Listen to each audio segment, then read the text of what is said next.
baru saja timbalan Presiden kita mencadangkan bahasa Mandarin untuk diadar di sekolah kebangsaan. Cepat MP daripada DAP cadangkan pula agar melaksanakannya di PASTI. Kepada mereka ini, 你们听好，你们听得很好，你不要调整，你不要调整，不要调整我们。你应该把你们的马来业写得很好，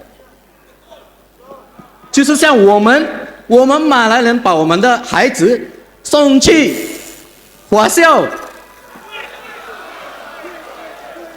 杜华校、中校、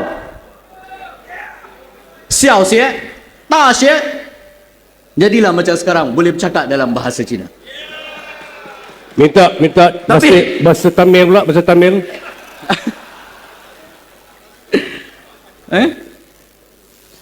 所以你们不要调查我们 OK?